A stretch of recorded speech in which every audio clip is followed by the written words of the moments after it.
So today in Toronto, we're going to go check out the Rec Room. It's located at 255 Bremner Avenue, and it's right around the area of the CN Tower and Ripley's Aquarium. Yeah, it's a pretty busy area. They got a lot of things around there, so we'll see what it's like there. I've never been there, so let's check it out. So, now that we got back from the Rec Room, what did you think? I like it. It's a good spot. Has a bit of everything. It does it well. Does it better than... Actually, I would say it's like a Dave & Buster's, but it does everything a little bit better. Actually, a lot better than Dave & Buster's. Has more of the things I like, and less of the things I don't like. So, let's start it off with the food. So, do you remember what you ordered? Ordered this chicken BLT sandwich. Yeah, it was... You want to talk about the food? Well, I think we're doing a review of the whole thing. Yeah. Okay. So the chicken BLT sandwich, I guess you can have a photo of it. Yeah, insert photo here. Insert photo here. The chicken BLT, it was good. It was chicken, so that's a good thing. But unlike other chicken sandwiches and BLTs, it was not dry. Usually when I get these BLTs, they're dry, and I feel like I'm just eating like a piece of cardboard with a little bit of sauce on top. But this was actually moist. The bread was soft, it was warm, and it wasn't a pain in the ass to eat. It was pretty good, actually. One of the better BLTs I've had. What'd you get? I got the three braised chicken. So it's like a deep fried chicken dinner. It came with like mashed potatoes, a little coleslaw on the side. I was actually really surprised on it. It was really good. Nice big pieces of chicken inside, nice crust on the outside, smooth. Everything was good. I had no complaints. It was all good. How good was it compared to KFC? Way better. Way better. Okay. Now, we did get the appetizers, though, of the chicken bites. Popcorn chicken. Oh, popcorn chicken. My mistake. Popcorn chicken. It looked really good, but in reality, it didn't taste that great. No, if anything, I'd say that was worse than the KFC popcorn chicken. It was overbreaded. It was really, I felt like it was overcooked, a bit too crunchy, and didn't taste good. The chicken itself had no flavor that I could feel. Well, they also served it in that metal pan that they obviously didn't cook it in. Yeah, the skillet, that was a cool look, but, it didn't make it taste better. Yeah, after we CSI'd afterwards, like, no way they cooked it in this shit. No, so just skip the popcorn chicken. Wasn't good. No flavor. Pretty bland. Overall, I thought the service was really good, though. No complaints there. We waited, half an hour to get a table? Yeah, we came at prime time Saturday night, so you're not expecting... No reservations, so it was pretty busy. Yeah, it had a lot of people there. Like, everywhere we looked, there was people. But, took half an hour to get to actually seated? Yeah, so you talk to the girl at the front. She puts you in a line. You give her your phone number. She texts you, and then when your table's ready, they'll text you again to tell you to come back to the front desk and get seated. It's a good system. No, none of that flashing buzzer thing anymore. They upgraded. Yeah, you can go wherever your phone works, which is pretty much everywhere nowadays. Yeah. And then even when we sat down, it was 25 minutes, 30 minutes from when we ordered to actually getting the food? Yeah, it was a bit slow, but I guess they had like 2 birthday parties or something going on, so maybe it was busy, I'm not sure. I think that's a reasonable amount of time, to expect for them to, get food to you. 25 minutes is not a crazy amount of time, but, I mean, yeah, they definitely could have been faster. But other than that, no complaints, though. Service was good, the waiter was good, understanding, all that jazz. But what's next on the docket? The environment itself? The environment itself, yeah. Well, the atmosphere and stuff. I thought that place was happening. They had screens everywhere. Everywhere you looked, you could see a TV screen with some sort of sports going on. So we were watching basketball and... There was hockey. There was 2 basketball games, a hockey game, and then later in the evening they had the UFC thing on. Yeah. So they had everything there. There's the eating area, and then there was this huge bar area. And the bar had a freaking massive screen. It must have been 40 feet tall or something. I don't know. 40 feet wide, maybe. It was a bunch of screens, right? Yeah. Felt huge. Huge. I'm probably exaggerating it. Yeah, so then there's this huge bar area, and then after that there was the back area. But yeah, they had tons of TVs, tons of drinks, everything you wanted there. So if you want to just go there before the game, after the game, with the Skydome right there, the ACC there, there's stuff there for you to do too.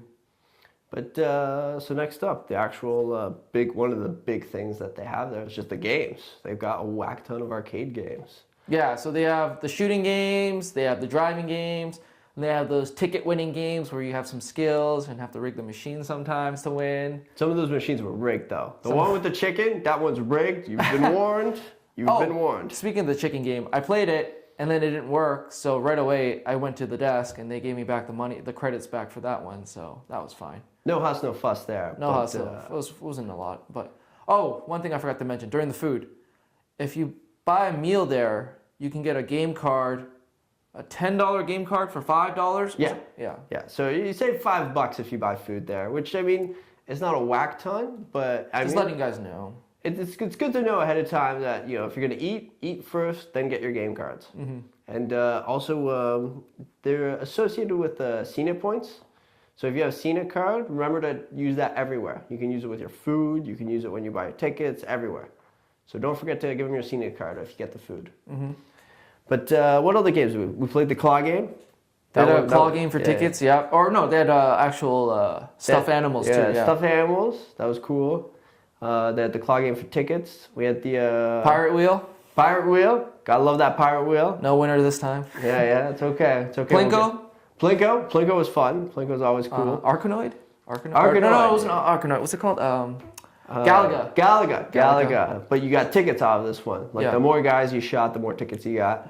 That was the good thing about the ticket machines. Like before, back in the day, they'd spew out tickets, and then you have to haul around all these tickets to cash them in. With the system they use with the chip or whatever it is. Yeah, they give you like a wristband. A wristband. And and the wristband would keep how many points you had to play, but how many tickets you won also. So you'd never have to carry anything with you. You just have the one wristband. It covers everything. And you wouldn't have that situation where you win and then you walk away and you forget your tickets. Yeah. So it's all there. Yeah. Yeah. So there's all there. What else did we play? We played Kung Fu Panda. Oh, that was a fun game. Yeah. Yeah. So you punch a whole bunch of things that light up. That was cool. We played some Mario Kart. Mario Kart. Yeah. Can never go wrong with Mario Kart. What else was there? What else did we play? There was the air hockey. Air hockey. Crazy air hockey. So it was called Pac-Man Air Hockey. And there was 40 pucks that came down at a time? Yeah, they just dropped down 40 pucks. Instead of one puck in air hockey, they had 40 pucks. They also had the four-person air hockey. Yeah, that was cool. We didn't play that. We didn't play that because it was just two of us. But the four-person air hockey looked awesome. Then what else did we do? We just we checked out. They have an actual back area with pool tables and a ping pong table. And they also have a dance floor and a DJ and stuff like that. And it's almost separate from everything else. So I thought that was really neat that it's got all this kind of fun space, but it's still if you don't want to do that, that's fine. Your girlfriend wants to go dance, fine. She can go dance. You can go play some arcade games. Yeah. The good thing about that was the ping pong and the pool, it also used credits. So it was one universal currency for everything. For the arcade games, for the ticket games, for the pool table, for the ping pong table. You didn't need a separate cash or money. You just put it all in your card. They use the credits on the card, and you pay X credits for this game or X credits for every half an hour of ping pong or pool. Yeah, I was actually surprised. So I got a $25 worth of credits, and I actually didn't even use all my credits at the end of the night. And we were there for a good 4 or 5 hours. Yeah, we couldn't use it all, but. Yeah, it was packed, so that was the problem. You have to wait in line for an actual video game. Or, you could play those ticket games. Those only last about 30 seconds to a minute, so that was always flowing. Those were the only games readily available, I feel, during the night. Everything else was, there was a lineup.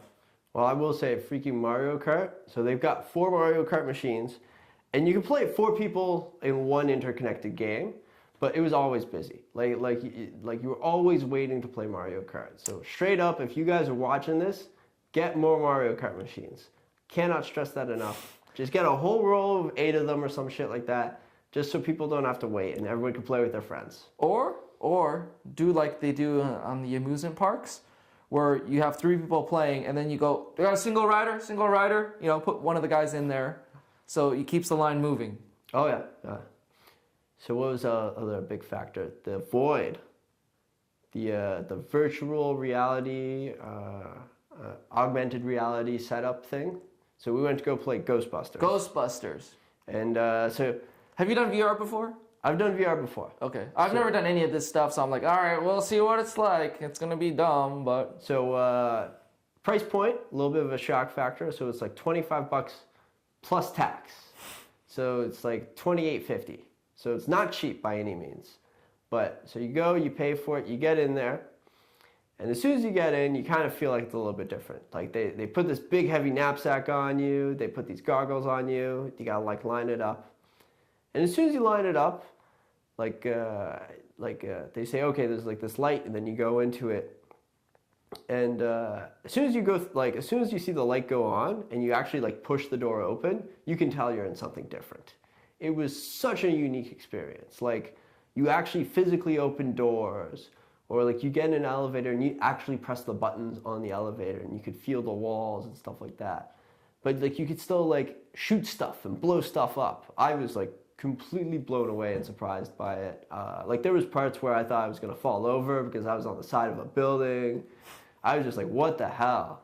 It was next level. It was such a unique experience. I truly recommend it for anybody who's interested in that kind of stuff. But it was kind of crazy because when they put on the headset for you, and then they pull down the visor with the goggles on, the guy pulling it down would be in front of you a second. As soon as the visor came down, you couldn't see him anymore because he wasn't part of the system. And I was like, whoa, okay, this is something better than I thought. But everything else you could see. You could see the wall, you could see the floor, you could see you and me. Yeah, we could actually see each other in the game. Now they had like you look like a Ghostbusters to the other guy, where it's just like, oh, okay, that's one of the other Ghostbusters I'm coming in with. But you could see where they were in the room and stuff like that with you, and it was such a unique experience. I thought it was amazing. Yeah. And they were telling us that the new one that they're going to get in a couple months is going to be Star Wars. I don't know about you, but I want to try the Star Wars one. Well, it has that magic title, Star Wars, so... I'm in. I'm sold. I'm buying. Give me the headset. I want to Here's play. my money now. Yeah. Take my money. Just take my money. I don't want it. Just let me play. So yeah, like they said, it was like $28 with tax for about 12 minutes, but it felt longer than 12 minutes. Oh yeah. I felt like we were there for like almost half an hour. Like Yeah. by the time you get like actually in and set up and everything like that, it's probably like half an hour beginning to end probably. Yeah, and I can see why they only have one machine or one system going, or one person can run the course at a time. Yeah. So then if it's a busy time, you're gonna have to wait like maybe Oh, how many other people in front of you? yeah, right? however many groups of people, right? So I'm not sure how many groups can do it. Probably 4 or 5 at a time at most, but it was good. Yeah, it was nice. I liked it. Yeah. Such a unique. I want to go back again and try the Star Wars. Like it's like a movie though. Once you've seen that version once, that Ghostbusters once, do I want to go back and do the same thing again? Not really. I want them to change it up so I get a different experience. Yeah. I'm not like itching to do the Ghostbusters again, but like definitely if they do like a Star Wars one, and like totally 100%, or I don't know what else is a cool franchise. Harry Potter. If they can do like a Harry Potter one or some shit like that, sign me up. Take my money. But I don't know. Is there anything else about the place we should talk about?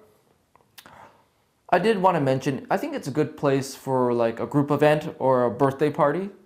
Because what you do is you can have dinner there, and then after dinner, you don't have that issue of people going, what do we do now? What do you want to do after dinner? And people standing around in the parking lot for 20 minutes trying to figure out if they want to go to the bubble tea store, if they want to have dessert, or if they want to go play somewhere else and do something. Everything is there. So after dinner, you can go play video games, you can do the VR, you can play pool, you can play ping pong. Go to the dance floor. Don't forget the dance floor. Yeah, so if you're birthday party and there's boys and girls, the girls can dance in the back and the guys can play video games in the front and everyone's happy. Yeah. You know, if you're not into dancing, you can play video games. And then don't forget the plush toys and stuff you can buy at the end. Oh, right. For all the tickets, you can always buy things, but... Yeah, so some of them like seem like really cool things, and then some of them just seem like super stupid. Like they had a bottle opener that said the Rec Room on it, and like what else did they have? They had all kinds of. They had thermos mugs and cups and everything. All said the Rec Room on it. Where I'm just like, okay, so we got to give you money to endorse your product. That's a little mean, a little cold, but it's a nice place, overall fun, super fun. I had a good time. Yeah, so we went in the winter, so it was packed because it was cold. But Yeah. I think, it's a good place for if you're in the area, if you want to go before the baseball game, or after the baseball game, or the CN Tower, or the aquarium. It's right there, right across the street from those things. So after you do your baseball or your CN Tower or your aquarium, you have something to do right across the street. So that's what I find that's the best thing about it. It's this adult fun play center like a better Dave and Buster's that's right there beside all these other attractions.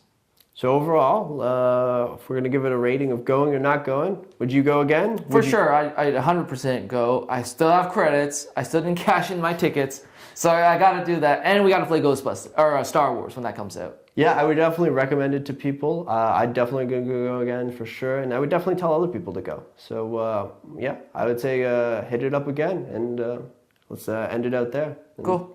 Till then, see you in the city.